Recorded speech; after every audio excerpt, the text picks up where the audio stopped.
Nakita ko nga si Granger na nasa damo, kaya eto sinugod ko na siya. Pilit ko nga hinahabol si Granger dyan para mapitas ko. Dumating nga dito si Nana, buti napitas ko na si Granger bago siya dumating. At dumating dito sila Alucard, tinulungan niya ako, kaso nga lang hindi na ako nakatakas. Tumakbo ka na. Nagte-turtle nga yung mga kalaban at bigla ako napasok dito sa bilog at napitas dito si Alucard, nadamay pa ako. May bumabaril nga sa akin dyan, akala ko naman may kasunod ako, wala pala, puro pala kalaban yun nandito. Pitas na naman. Sasalubungin ko nga yung dalawa rito, kanina nyo pa ako pinagkakaisahan, ha? Lagot ka sa akin yun, hindi ko kasi maabot yung isa kaya malayo. Kaya eto na lang si Johnson ang tinitira ko. Hindi na kayo makakawin ako po, na-slow pa ako at naabutan ko pa nga dito si Odette. At napitas din ako.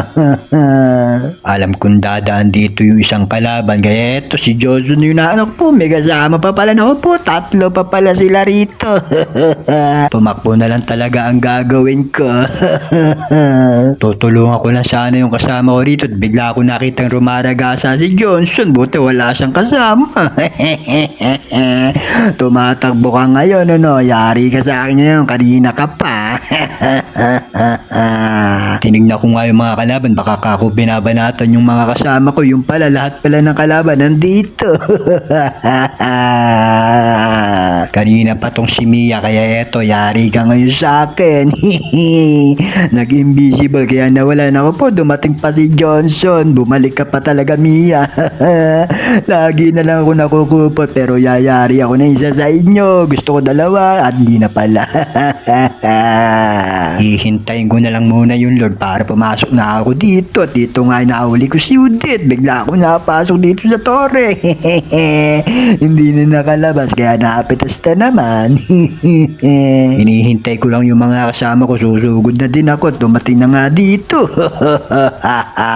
At dito nga ay nakuha ko pa si Mia at hahabulin ko pa tong si Granger, napakaalikod mo.